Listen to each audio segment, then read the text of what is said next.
Oke, video kali ini saya akan membahas kelebihan dan kekurangan Kiwi V250 Fi menurut opini saya pribadi setelah mencoba 1 hari penuh motor ini.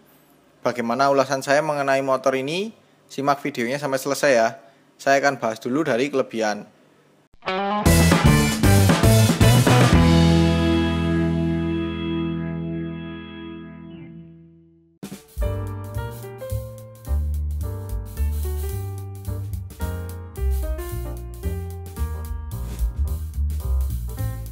Bicara desain sih menurut saya pribadi, Kiwi V250 Fi ini sangat menarik.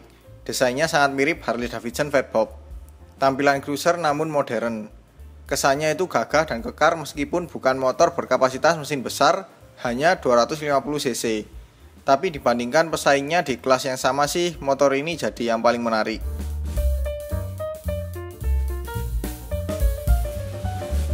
Untuk lampu Kiwi V250 Fi ini sudah pakai full LED.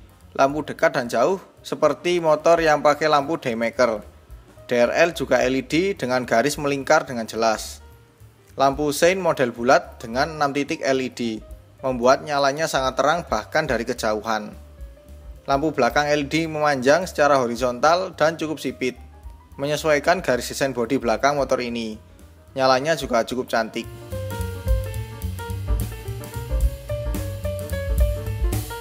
Mesin Kiwi V250 Fi ini saya juga suka.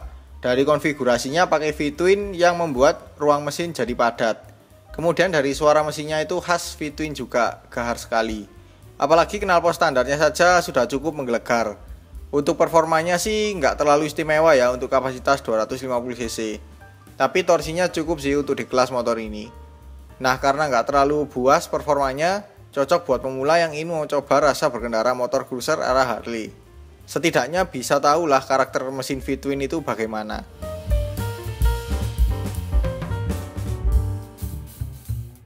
Dari kaki-kaki Kiwi V250 Fi ini juga jadi salah satu faktor kenapa motor ini gagah dan kekar. Dari suspensi depan pakai upside down berdiameter 41 mm. Suspensi belakang 2 sisi kanan kiri dilengkapi penyetelan tingkat redaman. Rem sudah cakram depan belakang dengan dilengkapi fitur CBS atau Combi Brake System. Kaliper rem depan 3 piston dan belakang 1 piston. Penggunaan velg CW dual tone berdiameter 16 inch dan lebar. Ban juga lebar pakai 120/80 untuk depan dan 140/70 untuk belakang.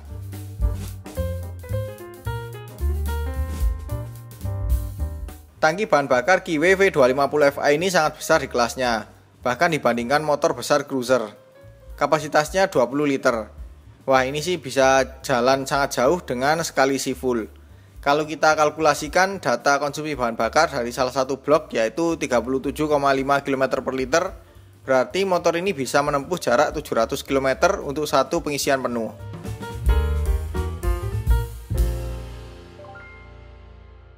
Posisi berkendara Kiwi V250 Fi ini selain membuat gagah, namun juga sangat nyaman terutama untuk saya yang tinggi badan 167 cm. Joknya besar, busanya tebal dan empuk. Serta ketinggian joknya rendah jadi mudah sekali kaki menjangkau tanah. Kemudian posisi tangan ke stang tinggi dan lebar tapi nggak terlalu jauh jangkauannya untuk saya. Posisi kaki ke footstep juga nyaman khas motor cruiser. Kaki berada di depan yang membuat berkendara sangat santai. Cocoklah dipakai berkendara jarak jauh.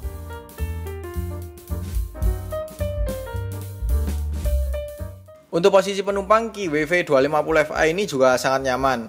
Meskipun joknya nggak sebesar jok pengendara, tapi masih cukup memadai. Namun secara tekstur, busa, dan ketebalan joknya sama dengan jok pengendara, tebal dan empuk. Ditambah lagi, di bagian belakang ada opsi sandaran punggung, membuat penumpang bisa lebih santai. Posisi kaki naik ke footstep juga cukup ke depan, jadi nggak terlalu menekuk. Jarak ke pengendara cukup dekat, dan selisih ketinggiannya juga nggak jauh.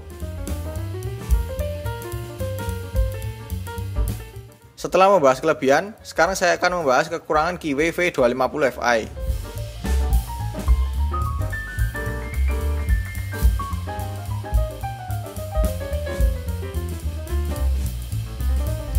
Speedometer Kiwi V250 Fi ini secara peletakan unik ya, berada di atas tangki bahan bakar. Seperti yang saya bilang di poin desain pada kelebihan tadi, mirip HD Fatbob. Namun info yang ditampilkan cukup sederhana. Ya oke lah, memang motor cruiser itu kebanyakan seperti itu. Tapi di motor ini infonya tidak bisa dirubah, misal odometernya. Dan di sini ada tulisan DSP SYS. Ini secara fungsi tidak ada ya. Saya lebih suka kalau misal tulisan ini diganti info jam.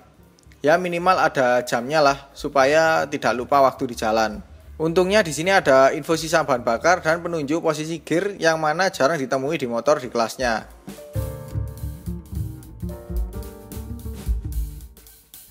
Untuk tombol-tombol di stang Kiwi V250Fi secara bentuk sudah bagus sih. Hanya saja ada beberapa yang kurang, yaitu pass beam dan engine kill switch. Tapi di sini terdapat tombol untuk menyalakan dan mematikan lampu.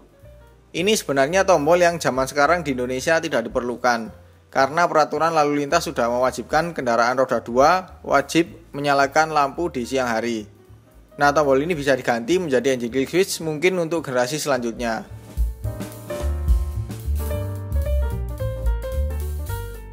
Dimensi Kiwi V250Fi ini sebenarnya nggak besar-besar sekali. Namun karena stangnya lebar dan jarak sumbu rodanya panjang, dipakai melewati kemacetan kurang lincah. Dan juga kalau diparkir di tempat yang ramai atau padat, contohnya di mall yang tempat parkirnya sempit, cukup menyusahkan.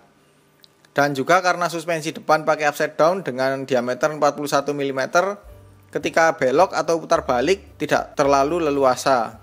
Intinya harus sabar kalau berkendara dengan motor ini, apalagi yang masih belum terbiasa.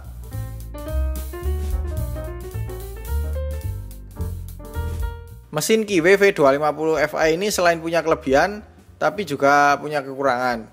Saya punya dua pendapat. Pertama, suara decitan pada bagian mesin. Entah ini dari sabuk penggerak roda atau apanya. Ketika dipakai deselerasi, ada suara decitan yang cukup terdengar jelas. Jadinya ada rasa risih dan orang di sekitar ikut mendengar.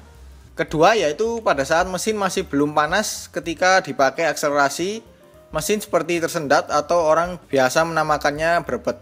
Namun kalau mesin sudah mulai panas, baru mulai hilang berbetnya. Ini masih kurang tahu apakah itu ciri khas mesin V-twin atau memang setelan mesin motor ini yang kurang baik.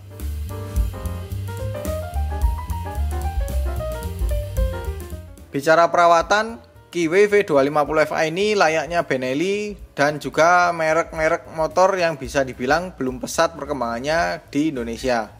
Di mana untuk jangkauan bengkel resmi tidak semua kota ada dan biasanya di tiap kota hanya ada 1 atau 2 bengkel resmi saja. Untuk biaya jasanya sih standar ya, tapi untuk ketersediaan suku cadang yang susah didapat dan harganya juga tidak murah. Jadi cocoknya itu untuk motor akhir pekan ketimbang motor untuk sehari-hari.